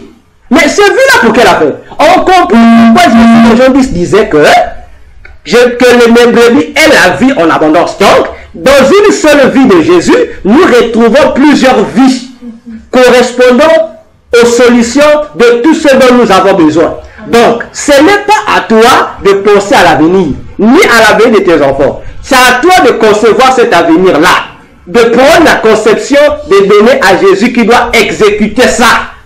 Mais nous prenons la place de Jésus. On commence à réfléchir à la place de Jésus. Et nous souffrons pour rien. On souffre de céphalée pour rien. On commence à souffrir des tensions pour rien. On commence à souffrir des maux d'estomac pour rien. Et tu vas te détruire pour rien. Alors que toi, tu n'es que là. On t'a donné le droit, le mandat de faire des projets. Et c'est Dieu qui réalise le projet. Amen. Arrêtons de souffrir, mon frère. Arrêtons de souffrir, ma soeur. La Bible dit dans Puissance 34, recommande ton sort à l'Éternel, l'Éternel fera tes délices. Toi, tu conçois, tu donnes à Dieu. Le reste, c'est Dieu qui fait. C'est Dieu qui fait. Ainsi, bien-aimés dans le Seigneur, examinons nos lampes. Sont-elles toujours allumées? Ont-elles toujours l'onction de Dieu? S'il n'y en a pas, c'est maintenant, là, en 2023, que nous devons aller chercher le Saint-Esprit, renforcer nos liens, renforcer notre intimité avec le Saint-Esprit, renforcer nos relations avec le Saint-Esprit. C'est le moment. Tu as trop cherché l'argent. Cherche l'argent du ciel. Tu as trop cherché les richesses. Cherche les richesses du ciel. Cherchons les choses du ciel d'abord pour le moment là. Préparons notre voyage. Préparons-le. Ce voyage-là. Préparons-le. Voilà, nous allons lire un dernier verset, non, avant-dernier verset, et puis nous avons fini. On va lire Romains 13. Romains 13, versets 13 à 14. L'apôtre Paul nous dit ceci. Je remonte même au verset 11. Romains 13, commençons du verset 11 jusqu'au verset 14. L'apôtre Paul déclare: cela importe, d'autant plus que vous savez en quel temps nous sommes. C'est l'heure de vous réveiller en fin du sommeil. Moi aussi je vous dis, depuis que nous sommes rentrés en 2023, c'est l'heure de se réveiller du sommeil. Car maintenant, le salut est plus près de nous que lorsque nous avons cru. Depuis que tu as connu Jésus, jusqu'à 2023, là, en 2023, là, les choses se sont augmentées. Donc le salut s'est plus rapproché de nous, de plus près de nous en 2023, par rapport à l'ancien temps. Pour dire, de la même manière aussi, les puissances de Dieu qui agissaient là-bas, aujourd'hui en 2023, cette année, la puissance l'a augmenté. Donc il y a eu augmentation sur le plan spirituel. Et Paul dit, la nuit est avancée. Ah, le jour approche. Rappelez-vous, Matthieu 25, Jésus a dit au milieu de la nuit. Mais on nous dit, pour arriver au milieu de la nuit, il faudrait que la nuit puisse avancer. On nous dit déjà ici, la nuit est avancée. Donc, nous arrivons vers le milieu de la nuit. Alors, qu'est-ce qu'on nous demande? On dit, le jour approche. On nous dit, dépouillons-nous donc des œuvres des ténèbres et revêtons-nous les armes de la lumière. Autrement dit, arrêtez d'avoir de l'ombre obscure. Arrêtez d'avoir de l'ombre éteinte. Mais vos lampes doivent avoir la lumière. Pour montrer que, au milieu de la nuit, que même si tout le monde voit la nuit, mais que tu sois distingué par la lumière qui va se dégager de ton esprit. Donc on continue. Verset 13. Marchons honnêtement comme au plein jour, loin des excès et de l'ivrognerie, de la luxure et de l'impudicité, des querelles et des jalousies. Verset 14. Mais revêtez-vous du Seigneur Jésus-Christ et n'ayez point soin de la chair pour en satisfaire les convoitises. Je m'arrête avec ce verset. Je vais plus lire un autre verset. Je reprends le 14e verset. Mais revêtez-vous du Seigneur Jésus-Christ et n'ayez pas soin de la chair pour en satisfaire les convoitises. Je ne sais pas si vous saisissez. Ainsi, bien-aimés dans le Seigneur, nous allons vous poser la question de quel type de convoitise dont nous parle ici. Je vais finir par ce dernier verset. L'apôtre Pierre va nous définir les convoitises en question qu'on doit éviter. On va prendre 1 Pierre, chapitre 2, le verset 11. 1 Pierre, chapitre 2, le verset 11. L'apôtre Pierre nous dit ceci. Il nous définit les convoitises que les chrétiens doivent éviter pour ne pas satisfaire les besoins de la chair. 1 Pierre, chapitre 2, le verset 11. Pierre déclare: bien-aimés, je vous exhorte, comme étrangers et voyageurs sur la terre. Toi qui veux t'amasser toutes les choses du monde, tu es voyageur sur la terre, ça va rester. Tes maisons là que tu vas acheter là vont rester. Tout ce que toi tu vas avoir, ça va rester. À vous abstenir des convoitises charnelles qui font la guerre à l'âme. Je répète, bien-aimés, je vous exhorte, comme étrangers et voyageurs sur la terre, à vous abstenir des convoitises charnelles qui font la guerre à l'âme. Maintenant, conclusion de ma prédication de ce matin, de ce 7e jour de notre séminaire sur le chrétien face à 2023. Ma conclusion est la question que je veux poser à tous, à vous qui êtes présents ici avec moi et à vous qui me suivez dans le groupe. Quelles sont les convoitises de ta chair qui font la guerre à ton âme? Prends le temps, examine, étudie. Prends tous les désirs, tous les besoins que tu as là. Commence à examiner. Est-ce que tel besoin, ça combat ma relation avec Dieu? Regarde bien. Regarde toi-même. Si ça fait la guerre à ton âme, si ça empêche à ton âme de se soumettre au désir de Dieu, mon frère, ma soeur, ça veut dire change de fusil de Paul. Donc change de désir.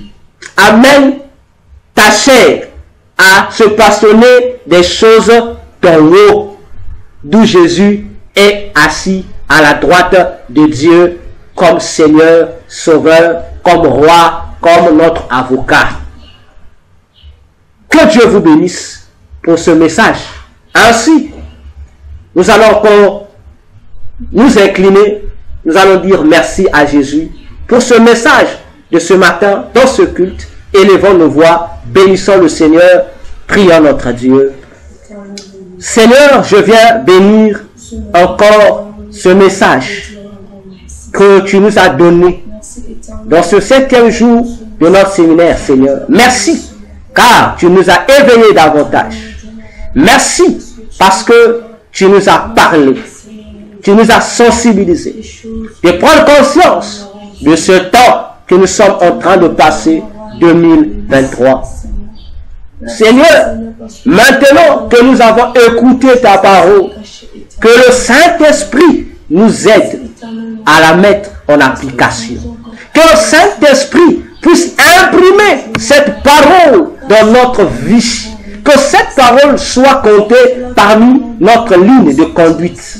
Que nous puissions mener une vie, Seigneur, conforme à la spiritualité. Que notre relation, que notre, Seigneur, intimité avec le Saint-Esprit ne soit pas figurative, mais qu'elle soit vraie. Oh Jésus, Seigneur, nous voulons que tu nous aides à développer nos sens spirituels, à développer notre sensibilité spirituelle, pour que nous ne soyons pas des chiens, Seigneur, qui vont chercher seulement la nourriture, des chiens qui vont aimer le sommeil, mais pour que notre état spirituel soit état d'un chien veilleur, d'un chien qui sait aboyer, d'un chien qui est sensible, d'un chien qui assure convenablement, Seigneur, sa fonction de sentinelle sur la terre.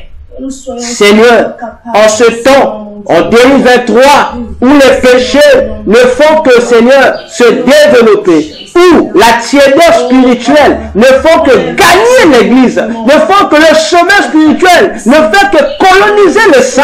Ah, Jésus, que le Saint-Esprit puisse nous illuminer, que le Saint-Esprit puisse nous aider à nous révéler du jour au jour, puisse nous aider à nous régénérer du jour au jour, à ne pas perdre en nous, Seigneur, le feu spirituel, à ne pas perdre en nous, Jésus, la soif des choses du ciel, à ne pas perdre en nous, Jésus, la crainte de Dieu, à ne pas perdre en nous la vie de prière, à ne pas perdre en nous, Jésus, la vie de la sainteté, à ne pas perdre en nous la vie du jeûne, la vie de la parole, la vie de sacrifice, la vie qui est au nord, pour que nous ne soyons pas conformes, Jésus, à ce siècle présent. Seigneur, c'est pourquoi ce matin, Dieu, aide-nous, oh Jésus, aide-nous par ton esprit, que là où nous sommes faibles, que le Saint-Esprit nous rend forts, que là où nous n'arrivons pas à être conformément à ce que toi tu attends de nous, que le Saint-Esprit nous aide à y parvenir, Papa.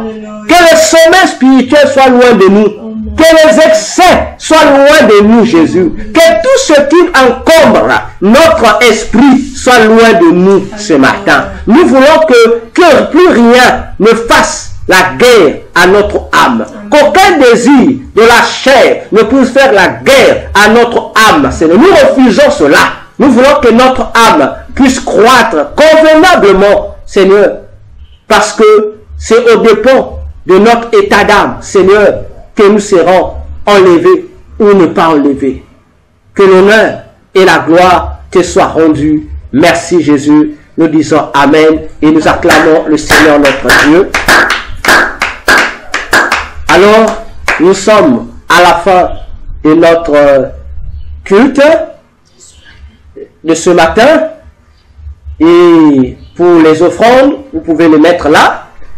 Mettez les offrandes, vous pouvez les déposer là.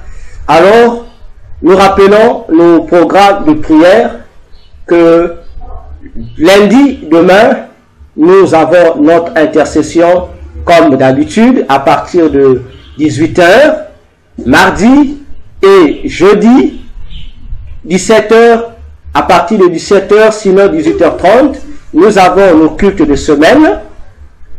Et dimanche, comme ce matin, nous avons notre culte de célébration.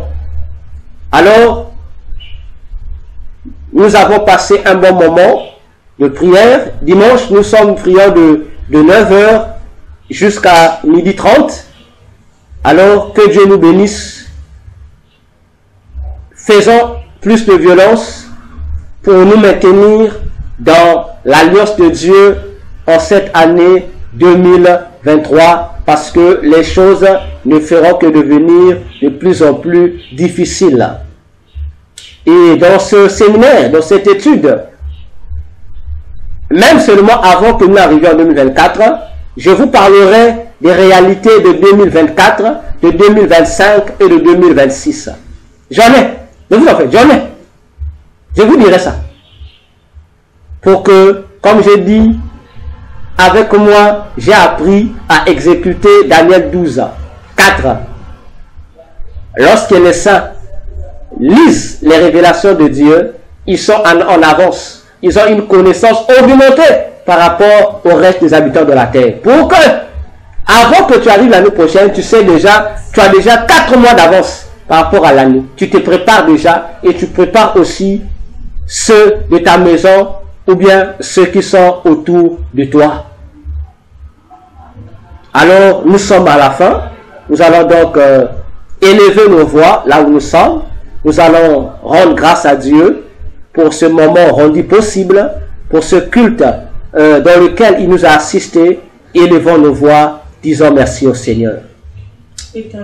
Seigneur Jésus, ton nom a été sanctifié ce matin dans ce culte que nous t'avons rendu. Merci pour les prières que tu as exaucées. Merci pour les bénédictions que tu nous as comblées. Merci pour ta parole et merci pour le soutien de ton esprit dans l'application de ce que tu veux que nous fassions. Merci pour ces familles que nous représentons ici. Oh Dieu. Merci parce que, Seigneur, ton miracle va nous accompagner. Merci, Jésus, pour tes anges qui ont été en service en faveur des saints que nous sommes. Merci, Papa, pour la force que tu nous as donnée de passer ce moment. Et merci pour tout ce que tu vas continuer à faire au travers de ce jour, dans nos maisons, dans nos familles. Que l'honneur et la gloire te soient ainsi rendus parce que tu es véritable, parce que tu es puissant. Nous allons prier encore pour ce deuxième sujet, pour la consécration du mois de mai entre les mains du Seigneur. Bien-aimés, la Bible déclare dans le livre des Nombres que chaque mois, chaque premier du mois, le peuple d'Israël, d'après l'ordre qu'ils avaient reçu de Dieu, le peuple devrait consacrer le mois au Seigneur au travers des offrandes exigées par le Seigneur que le peuple devrait apporter à Dieu, une manière à Dieu pour le peuple de consacrer chaque nouveau mois que eux, ils devraient commencer. C'est pourquoi, d'ici demain, nous rentrons dans le nouveau mois qui est le mois de mai. Toutes les missions du démon du mois de mai, je vous l'avais déjà dit.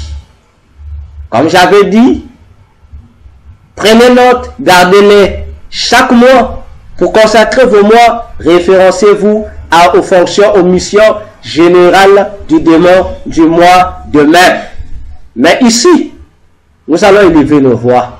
Nous allons d'abord bénir le Seigneur pour ce mois de mai qu'il nous donne. Par la foi, ne reste pas en ce jour du 30 avril, mais rentre déjà dans ton futur. Rappelle-toi, Éphésiens 2, 4, 6 dit, nous sommes aussi assis dans les lieux célestes à côté de Jésus. Or, au ciel, le temps ne compte pas.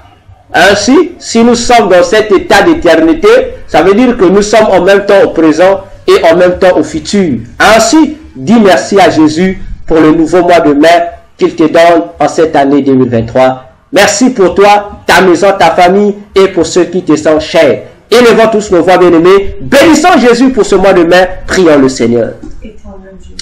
Seigneur Jésus, je viens te dire merci pour ce nouveau mois que tu nous donnes, ce mois de mai en cette année 2023.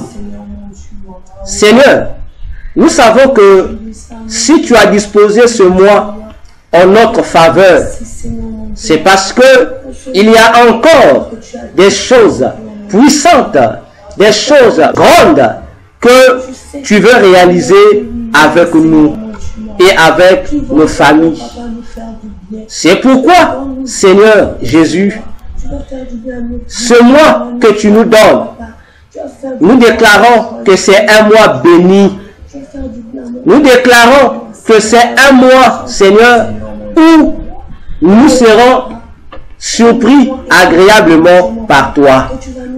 Ce mois de mai, oh Jésus, c'est un mois, Seigneur, où, oh Dieu, si je le prends en français, c'est écrit mai, mais je sais que le mot mai en français me renvoie aussi à un mot, le mot de l'opposition qui est le mot mais, qui introduit une conjonction d'opposition. Je déclare en vertu de ça dans ma langue française que ce mois de mai sera le mois de la négation devant toute activité de Satan qui se dressera contre ma vie, contre ma maison, contre ma famille.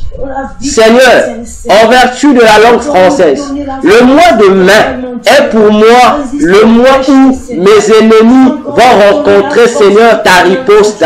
Le mois où, Seigneur, les flèches de l'ennemi, les flèches de maladie, les flèches d'incantation vont rencontrer ton opposition au nom de Jésus. Je proclame qu'en ce mois de mai, Seigneur, aucune tentative de Satan ne va influencer les gens de ma maison.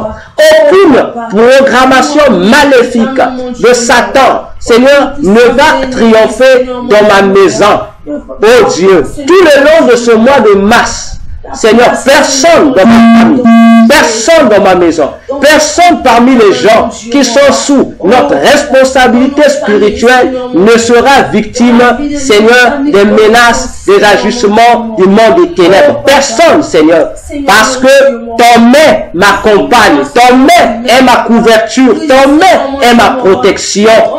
Oh Jésus, je le proclame que le mois de mai est un mois béni, que le mois de mai est un mois de mystère, que ce mois de mai est un mois, Jésus, pour nous, un mois, oh Dieu, des bonnes choses. Alléluia, alléluia, alléluia, alléluia, alléluia. Nous parler, Seigneur. Alléluia. Que nous révéler, Seigneur. Alléluia. Caché éternellement, Dieu. Alléluia. Que ce mois de mai, Seigneur. Alléluia. Soit un mois des pactes, Seigneur. Oh, alléluia. Au nom Non, Seigneur, mon Alléluia. Dieu. Tu vas déclarer à Jésus que ce mois de mai étant un mois dans le monde des ténèbres, de la fertilité satanique, tu vas dire que ce mois, dans tout ce que tu vas entreprendre, aucune fertilité de Satan ne va s'ingérer dans ta fertilité à toi. Aucune prospérité satanique ne va interférer avec la prospérité que Jésus va te donner. Proclame qu'en ce mois, ta bénédiction ne sera pas polluée par les bénédictions sataniques. Élève ta voix, commence à proclamer en ce mois de mai. Élève ta voix, prie le Seigneur. Alléluia. Seigneur, je proclame que ce mois de mai est un mois de fertilité pour nous. Nos enfants, nos maris, nos femmes, nos maisons. Tous ceux qui sont sur notre couverture spirituelle, c'est un mois de prospérité à tous égards. Je le proclame, comme le disait l'apôtre Jean. Seigneur, que ce mois de mai va vivre la prospérité selon, Seigneur, prospère l'état de mon âme. Je condamne, Jésus, les gens de ma maison. Je condamne, Seigneur, tous ceux qui m'appartiennent à vivre, Seigneur, la prospérité. Tel est l'état de mon âme. Mon état d'âme est béni.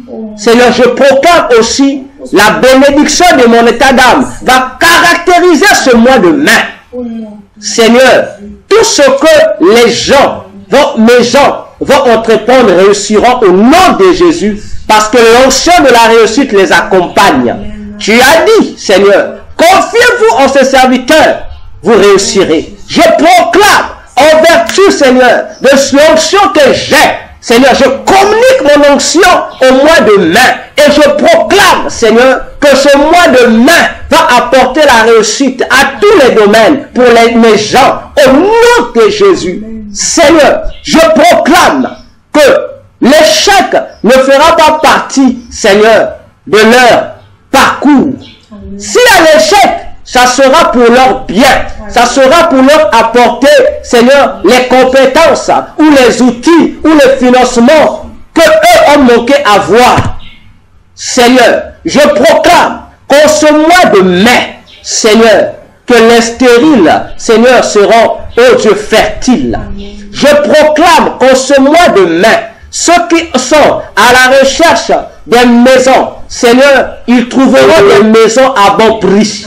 Je proclame qu'en ce mois de mai, ceux qui ont besoin d'argent pour payer leur loyer, l'argent descendra en abondance. Amen. Seigneur, je proclame qu'en ce mois de mai, Seigneur, toute maladie qui se dressera pour nous empêcher d'être en bonne santé sera confuse au nom de Jésus. Je proclame qu'en ce mois de mai, nos enfants réussiront à l'école. Aucune, Seigneur, volerie, aucun acte de vol, physique comme spirituel, ne va s'injecter dans leur vie. Aucune de leurs étoiles ne sera volée ou manipulée ou envoûtée parce que Jésus, en vertu de notre état d'âme, tu as fait de nous lumière du monde. Et je proclame que notre lumière va peser sur la vie de nos enfants. Ils seront couverts, Seigneur, par la lumière qui se dégage en nous. Et notre lumière à nous, c'est auprès de toi que nous la tirons comme source.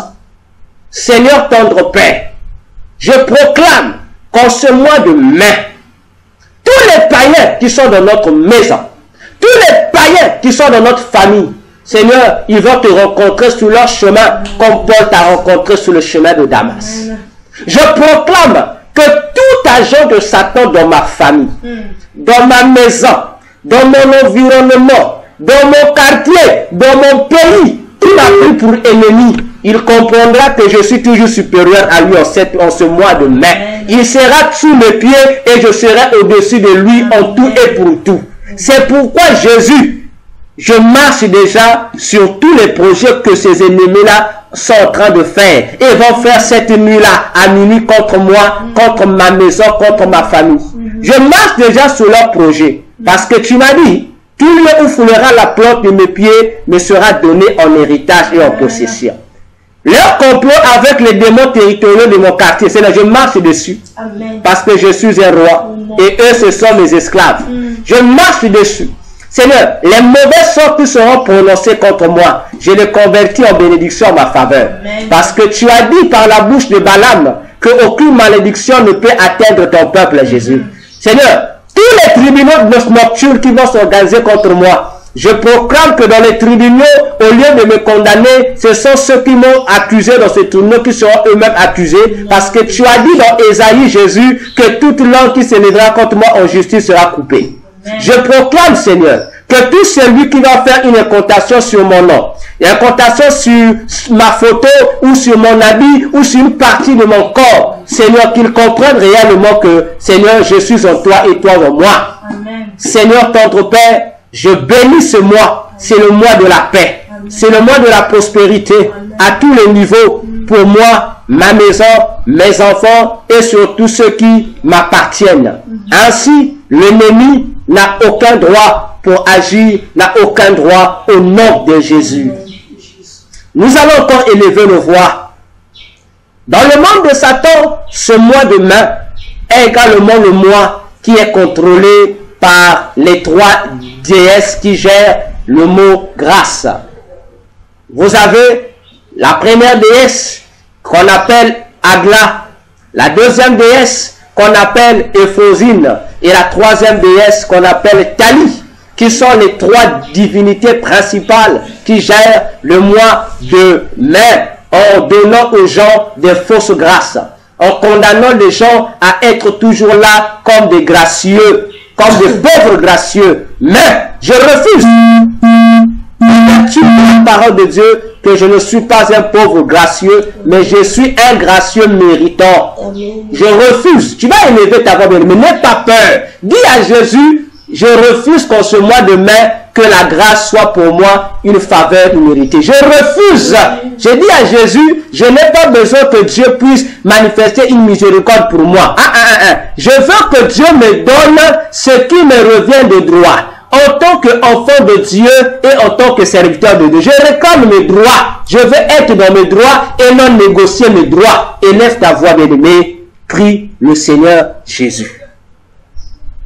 Seigneur, tendre Père, en ce mois de mai 2023, Père éternel, j'ai des droits devant toi. J'ai des droits en double dimension. En tant que fils, Seigneur, tu es mon Père. En tant que serviteur, Seigneur, tu es mon patron. Ainsi, j'ai des doubles droits devant toi. Voici le mois de mai est là. Les fausses grâces seront là, Seigneur. Les fausses bénédictions seront là. Les fausses opportunités seront là. Mais moi, je n'ai pas besoin que tu aies pitié de moi. Seigneur, je suis saint. Ainsi, en ce mois de mai, donne-moi et ma maison ce qui nous revient de droit. Seigneur, tu as dit dans ta parole, les célibataires ont des bénédictions particulières auprès de toi. Les mariés aussi ont des bénédictions particulières auprès de toi. En ma qualité de marié, je dis Seigneur, que les bénédictions maritales soient notre partage. Seigneur, je n'ai pas besoin de négocier.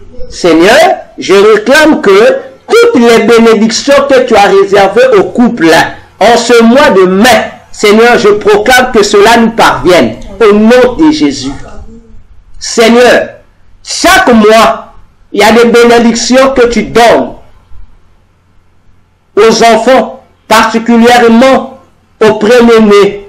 Seigneur, qu'en ce mois-là, de mai, que cette bénédiction qui va tomber sur les premiers-nés de nos maisons, Seigneur, que nos premiers-nés reçoivent leur bénédiction. C'est leur droit. Amen. Seigneur Jésus, je demande que mes droits me soient donnés en ce mois de mai, tant sur le plan physique que sur le plan spirituel. Je demande à vivre les choses que je n'ai jamais vécues avec toi. Seigneur, montre-nous une autre dimension de toi, Jésus, en ce mois de mai. Qu'à la fin de ce mois de mai, que j'analyse que l'Éternel a ajouté quelque chose de nouveau. Que je voie quelque chose de nouveau dans ma vie spirituelle. Quelque chose de nouveau dans mes dons spirituels. Quelque chose de nouveau dans ma vie de prière. Quelque chose de nouveau, Jésus, dans ma sensibilité spirituelle. Seigneur, je veux vivre la nouveauté. Je veux que pour moi, comme l'avait dit Gabriel, que si le jour est fidèle, moi j'appelle le mois de mai, c'est aussi un mois fidèle. Seigneur, fidèle parce que je veux vivre ce que je te demande, c'est mon droit. Jésus, toi-même tu l'as dit dans ta parole, que le droit ne se négocie pas. Je l'ai dit, l'ouvrier mérite son salaire. De même, Seigneur, en tant qu'ouvrier, Seigneur, tout ce que nous faisons pour toi, nous travaillons pour toi, Seigneur. C'est pourquoi, en ce mois de mai, nous méritons nos salaires. Que le diable le veuille ou pas, que les sorciers de nos familles le veulent ou pas, que les démons de nos quartiers le veulent ou pas, Seigneur, notre salaire reste notre salaire. C'est pourquoi, Seigneur, moi je sais que mon salaire viendra en ce mois de mai. Tu vas nous payer, tu vas nous payer. Et ça ne viendra pas tard. Ça ne viendra pas tôt, mais ça viendra au temps convenable, Seigneur. Seigneur, Père de gloire, toi tu connais que nous, pour survivre, nous, pour vivre, pour faire nos provisions alimentaires, pour payer nos loyers, Seigneur, nous attendons nos salaires à la fin du mois. Alors, Dieu, que cela te plaise, d'après ta volonté, que notre salaire nous parvienne, Seigneur, quelques jours avant la fin du mois, ou sinon, pile la fin du mois, pour que nos besoins soient satisfaits. Seigneur, moi je sais que tu es fidèle. C'est notre droit que nous te demandons. Merci déjà parce que au-delà du salaire, tu vas nous donner le salaire, tu vas nous donner et le bonus parce que tu es le Dieu de l'abondance. Que l'honneur, Jésus, et la gloire te soient rendus parce que tu es vie. Amen. Merci Jésus parce que ce mois, nous te l'avons consacré. Amen. Nous savons déjà que tu vas écouter ce que nous avons dit. Et maintenant déjà, cela rentre en exécution parce que tu as déjà dépêché les anges pour faire le travail. Que l'honneur et la gloire te soient rendus. Amen. Amen. Je vais prier. Je vais faire la prière de clôture pour le culte. Seigneur, nous venons unanimement avec ton peuple te dire une fois de plus merci pour ce culte que nous venons de passer dans ta sainte présence. Bénis nos retours. Ceux qui vont emprunter des transports, garde-leur sur leur chemin. Préserve le reste de la journée. Sois avec eux. Que cette chaleur, cette onction que tu as répandue sur nous abonde davantage au-dedans d'eux pour les amener dans la soif profonde des choses du ciel. Nous recommandons la nouvelle semaine entre tes mains, tous nos programmes entre tes mains, que tout soit sous ton influence, sous ta conduite, Jésus. Merci, à toi l'honneur, à toi la gloire pour l'éternité. Nous disons Amen, nous acclamons le Seigneur Jésus parce qu'il est fidèle, il est le roi des rois. Voilà, nous avons fini. Que Dieu nous bénisse. Nous allons nous retrouver à la prochaine. Au revoir Karine, ça va?